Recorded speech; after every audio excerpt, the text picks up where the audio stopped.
This is the hardcore group that stays till 4:15. I appreciate it. Great to see everybody. I'm Damien McDevitt, the CEO of Aspen Neuroscience. We are a young company, but a very exciting company. We are a disruptive iPSC platform company. We are Autologous, which is the ultimate in personalized medicine, where we take patients' own cells, reprogram them, differentiate them, and re-inject them back in as the medicine. And to do this, we leverage our proprietary AI-focused bioinformatics platform. We're only 3 years old, but we are a spin-out from the Scripps Research Institute, from Jean Loring's lab, where there was over 20 years worth of world-renowned stem cell research, and really it's due to Jean's vision that Aspen was born. And so we're really excited to have many of the team, the original team from the Scripps Research Institute, join the company. We've built on top of that a very experienced management team and a great board of directors. We see this opportunity as a platform with broad utility, starting in Parkinson's disease, where we've got 2 programs, the first for idiopathic Parkinson's, the second for GBA Parkinson's.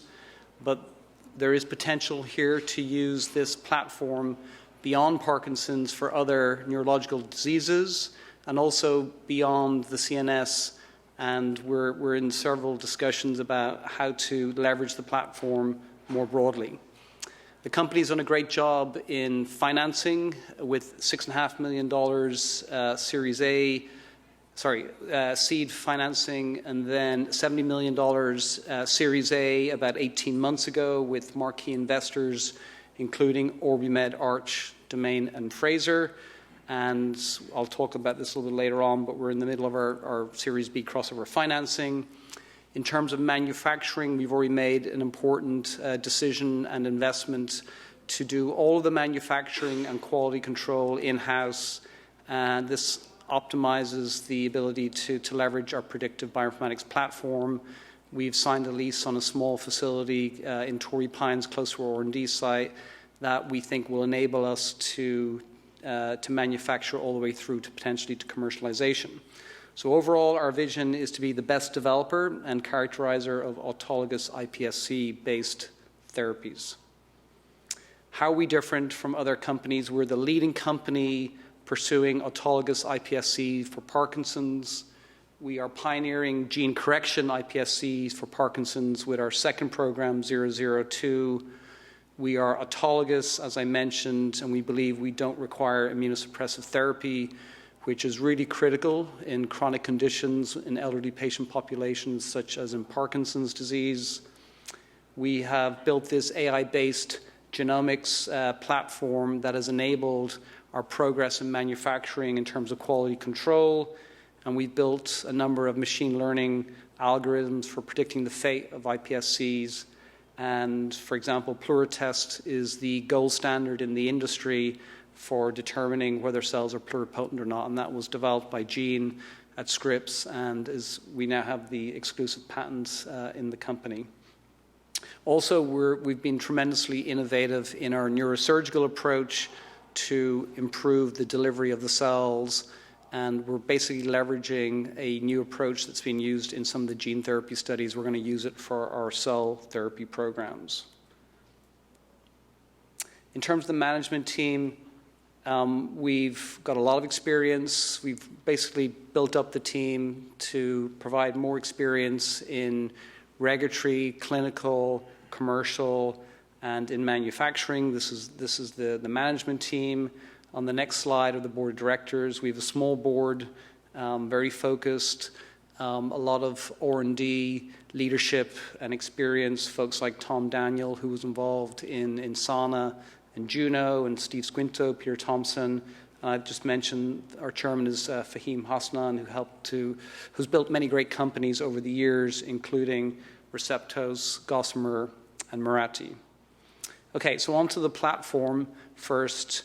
We essentially have put together a number of cutting-edge technologies to build our platform. Technologies in stem cell biology, in-house manufacturing, quality control, our AI-based genomics assays, including Pluritest and Urotest. And on top of all of that, we've layered our gene editing technologies to form the platform that for the first time we believe will be able to take advantage of to make autologous a reality. So we're starting with Parkinson's, but of course we're looking at other CNS diseases to move into next. And then beyond the CNS, there's potential broadly cardiomyocytes, chondrocytes, etc. In terms of manufacturing, as I mentioned, all the manufacturing quality control is going to be done in-house. We've made a lot of progress. We have a very reproducible process that's got a high success rate. We're getting high purity, high yields. And really what we're working on now is developing a scalable, closed and automated system for the future. So this is the process. It takes just less than 4 months. We start with a small skin biopsy in a patient, about 3 millimeter biopsy. From that, we grow fibroblasts, and from that, we reprogram to be iPSC clones, and we can make many hundreds of clones, if not thousands, and we leverage Pluritest to do the QC filtering to get the highest quality iPSC clones, and from there, we typically only need 2 or 3 clones to move forward and differentiate into dopaminergic neurons, and we leverage our Neurotest to do the QC filtering. So in all the patients that we've looked at, we've been able to generate high-quality dopaminergic neurons. Parkinson's disease, of course, is a horrific condition with motor symptoms and non-motor symptoms. And by the time a patient is diagnosed with Parkinson's, they've lost at least 50% of the dopamine neurons. And in some patients, it's 60, 70, 80%. And of course, that's why our approach is to replace those cells.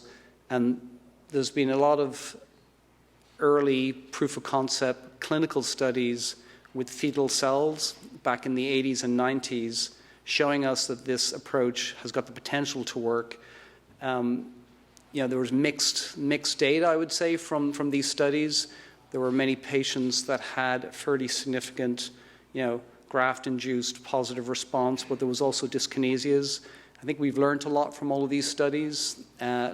We know now where to put the cells, how many cells to insert, and what to look out for in terms of potential safety signals.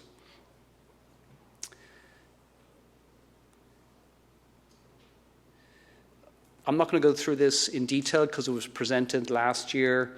Basically, it's the rat model, amphetamine rotations model, that showed that using our human cell lines from Parkinson's patients, we were able to get functional recovery in this model. What I want to spend a little bit more time on is this paper that just came out in March of this year from our collaborator, Marina Emberg, University of Wisconsin-Madison. This paper was published in Nature, and basically it's in non-human primates. It's a comparison of autologous versus allogeneic transplantation of dopaminergic progenitors in the rhesus macaque hemi-Parkinson model of Parkinson's.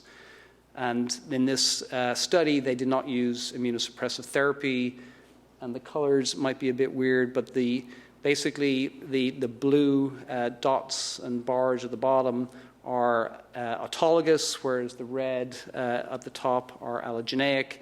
And there's a number of important conclusions from this landmark study, which we're very excited about because it sort of confirms our approach is a very superior approach. Autologous cells improved multiple indices of motor behavior. For the first time, we also saw non-motor improvements in terms of mood and self-harm. And this reinforced the need, because there was very little response for the allogeneic monkeys, and reinforced the need for immunosuppression. In the autologous cells, we got better fiber outgrowth and integration into the brain, and you'll see the long-term benefits there, starting at 6 months and moving out to 18 and 24 months when the monkeys were sacrificed. So just a fantastic sort of validation of our strategy and approach, and gives us tremendous confidence moving into the clinic with our approach. We have 2 programs, as I mentioned. The lead program is for sporadic Parkinson's 001. The second program is for GBA patients, less than 200,000 patients, so could be considered like a rare disease. On the 002 program, we have multiple approaches to gene edit, gene correct, gene replace, and we have been able to rescue GBA levels in our clones, and so the current next steps are testing of these clones in some in vivo models of engraftment. Back to 001, our main program, we had a very successful pre-IND meeting with the FDA back in 2019, and from that discussion, there was good alignment on a lot of the sort of manufacturing and release testing, but one of the great results from that discussion was approval from the FDA to begin a screening cohort study in advance of filing the IND. And so we're going to be starting this at the end of this year, beginning of next year, where we're going to be taking samples from patients and then reprogramming cells and basically pre-filling the pipeline of patients and materials for the phase 1/2A study. The phase 1/2A study is obviously focused on safety, tolerability, and finding out, what's the best dose to go into phase 2 with.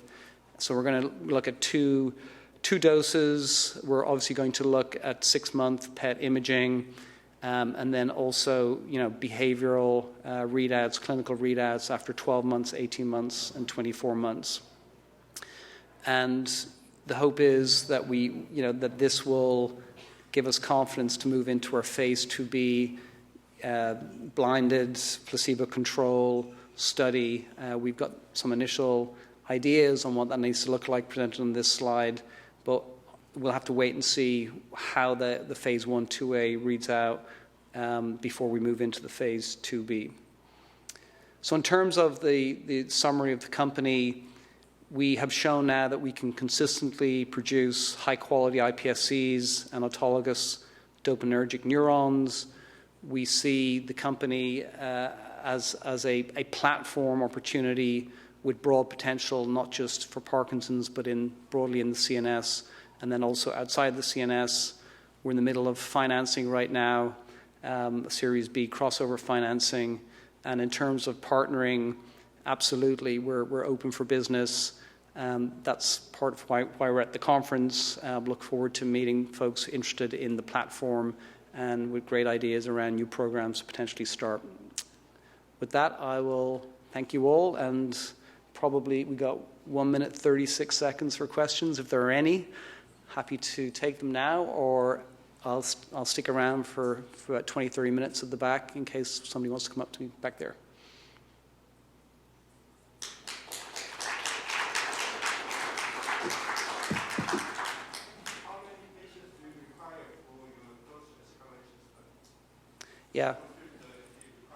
Yeah, so we're going to screen about 23 patients.